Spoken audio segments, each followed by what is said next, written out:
A ideia de revolução, um povo se rebelando contra um governo, talvez seja das narrativas mais contadas no audiovisual.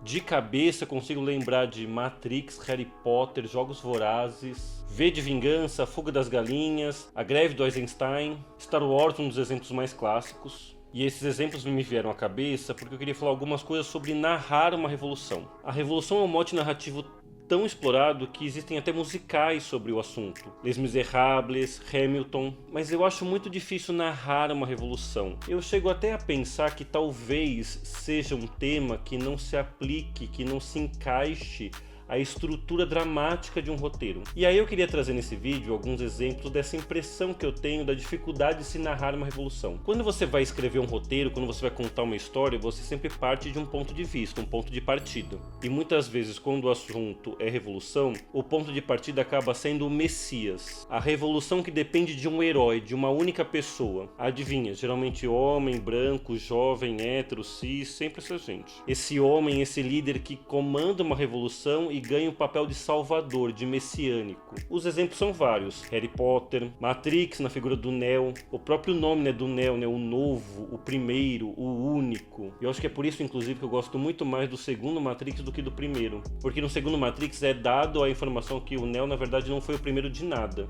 Ele foi o quinto, o sexto nessa tentativa de se criar a imagem de um salvador. A coisa degringola no terceiro Matrix? Sim, o quarto eu nem vi. Mas eu acho problemático você escolher a narrativa de você contar a revolução a partir de uma única figura, um único herói, um único líder. Você reduz a revolução, um movimento que é feito por vários indivíduos, a um único rosto, a um único protagonista. Como se não houvesse essa pessoa, não existiria esse movimento feito por milhares de outras. Dentro dessa proposta de um Messias que comanda uma revolução, que tenta resolver problemas de injustiças sociais de um povo, eu lembrei de uma HQ do Super-Homem chamada Super-Homem Paz na Terra. De um certo modo é uma HQ até interessante na sua proposta, que é muito simples, o Super-Homem resolve acabar com a fome no mundo.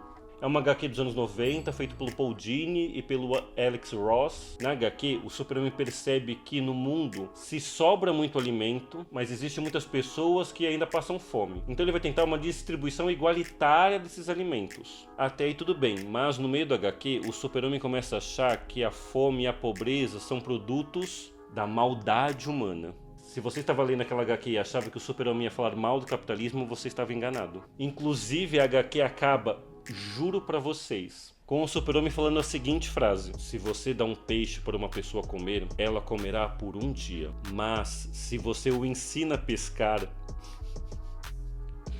essa pessoa comerá pela vida inteira.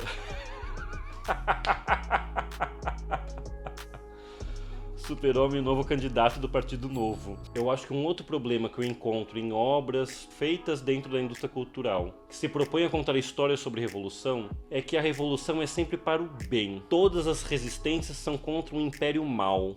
Somente governos péssimos e tiranos é que provocam uma rebelião. A rebelião é sempre uma força para o bem, para a justiça, para a igualdade, para a liberdade. E a gente aqui na América Latina já viu que muitas vezes uma revolta dita popular contra um governo nem sempre é pensada por uma igualdade ou por uma justiça social para o povo. Existe para mim também uma problemática quando filmes ou séries criados dentro das estruturas da indústria cultural possuem narrativas sobre revolução, mas que tentam de uma certa maneira criticar essa revolução. E uma das maneiras é colocar o protagonista, o líder dessa revolução, ou com um caráter duvidoso, ou com propostas de mudança que são duvidosas. Por exemplo, eu tenho várias questões com o filme do Coringa, e ao mesmo tempo que eu tenho questões, eu percebo como ele é muito simbólico, como ele é muito representativo para uma fatia da população que se sente representada por aquela figura. Para quem não viu o filme, o Coringa do Joaquim Fênix é um sujeito que possui emprego precário, que depende de um sistema de saúde precário, que é o sistema de saúde dos Estados Unidos, onde qualquer coisa que você faça você precisa pagar, viva o nosso SUS, e que todas essas opressões sociais, econômicas, fazem com que aquela figura entre num estado psicótico a ponto de ele se transformar no Coringa. Esse filme criou uma simbologia muito forte a uma fatia da população que se vê exatamente naquela situação. Aquela pessoa precarizada socialmente, economicamente, que não vê uma outra alternativa de vida. O problema para mim do filme é, além do fato de tentar que a gente crie uma empatia com um sociopata, com um psicopata, é que os motivos da precarização pela qual o Coringa passa não são muito bem explicados. Por que o sistema de saúde é precário nos Estados Unidos? Por que ele tem um emprego onde se paga tão pouco? Por que ele é oprimido pelo seu patrão? Parece que todas essas questões são dadas. Ou o problema é o sistema. Só faltou um sobrenome para esse sistema, né? Sistema capitalista. Tem um outro filme nos anos 80 chamado Brasil, o Filme, dirigido pelo Terry Gilliam, que é um ex-Monty Python. Para quem não viu o filme, ele não se passa no Brasil. A única citação que se tem do Brasil é Aquarela do Brasil, que é tocada muitas vezes no filme. O filme é uma releitura de 1984, aquele livro famoso. Uma história distópica onde um funcionário público, ao se apaixonar por uma revolucionária, uma mulher que junto com outras pessoas se rebela contra o poder, acaba percebendo a estrutura na qual ele pertence e começa a se rebelar também. E eu revi esse filme há pouco tempo e pareceu pra mim que os rebeldes, os revolucionários são tão estúpidos e violentos contra o próprio governo a qual eles são contra. Mais uma vez, não é colocado os motivos pelos quais as pessoas se rebelam,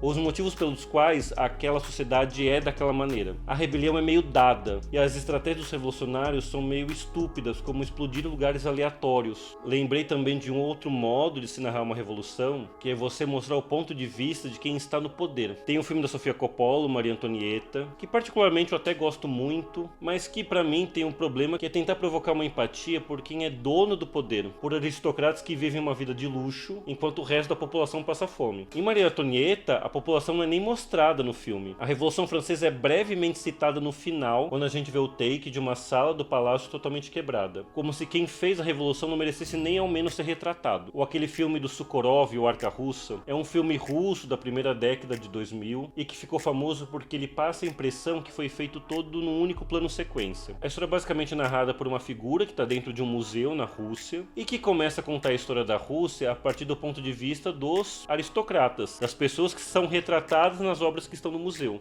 É um filme plasticamente muito bonito, muito bem feito, mas que chega no seu final e você percebe que você, na verdade, viu uma grande ode à aristocracia russa, a novamente as pessoas que estão no poder e que viviam no luxo, enquanto a população passava fome.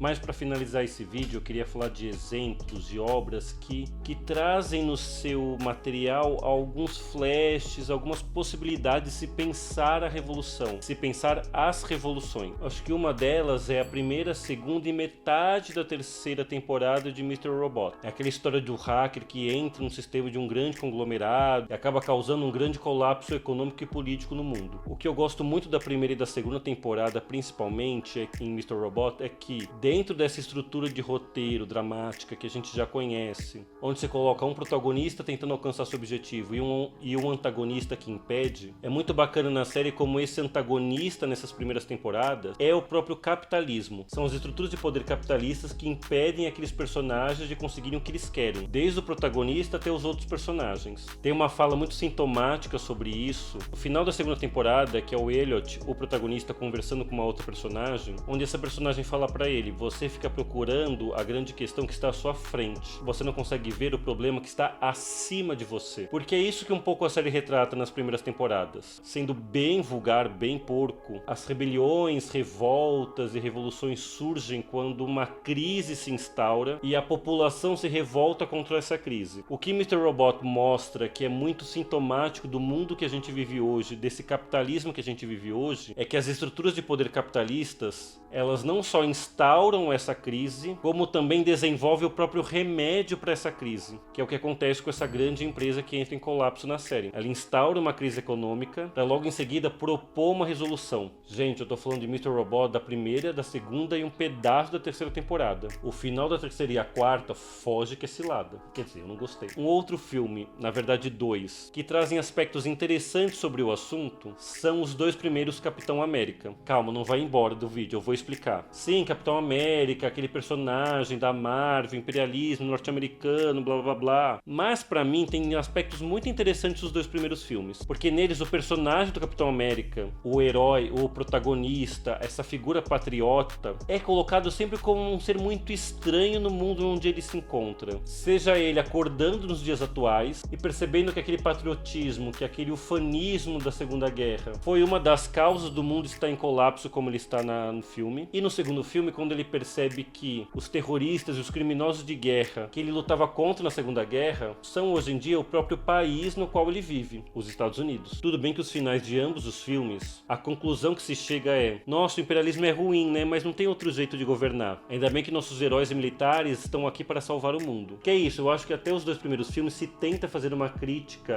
ao imperialismo norte-americano, mas que de uma certa maneira no final acaba esbarrando em questões outras. Um dos motivos, ao meu ver, é que os filmes da Marvel, para poder utilizar como set as bases militares norte-americanas, precisa que seus roteiros passem por uma avaliação do Pentágono. O Pentágono tem direito a uma revisão final dos roteiros da Marvel. Vou deixar aqui nos comentários o link de um vídeo que fala sobre isso. E por último, como uma maneira possível de se retratar uma rebelião, uma revolução, vou citar aqui o nosso Bacurau. Há muitas críticas a respeito do Bacurau pelo fato dos personagens, as pessoas da cidade de Bacurau, se utilizarem da violência de uma carnificina contra os seus inimigos. Eu tenho uma opinião sobre isso, mas eu quero priorizar minha saúde mental e eu não quero entrar em polêmicas. Mas, como era importante para o Kleber Mendonça e para o Juliano Dornelles, os diretores e roteiristas do Bacurau, que aquele final, os cidadãos de Bacurau, terminassem de um certo modo num clima melancólico após aquela carnificina, onde aquela rebelião não ganhasse ares romantizados. E sim, que era difícil aqueles cidadãos passarem por tudo que eles passaram, finalizando todos com uma certa tristeza. Que é isso, não romantizar uma revolução, tentar retratar todas as consequências do que pode acontecer. Mas mesmo assim, o Bacurau é muito interessante porque é um filme coral. A revolução não é proposta por um protagonista, mas vários, onde o inimigo e o antagonista é dado nome, sobrenome e origem. Mais uma vez, os Estados Unidos. Olha eu aqui, abaixo dos Estados Unidos! Bom, e esse é mais um vídeo. Se você gostou, curte, comente, compartilhe, e eu acho que é isso.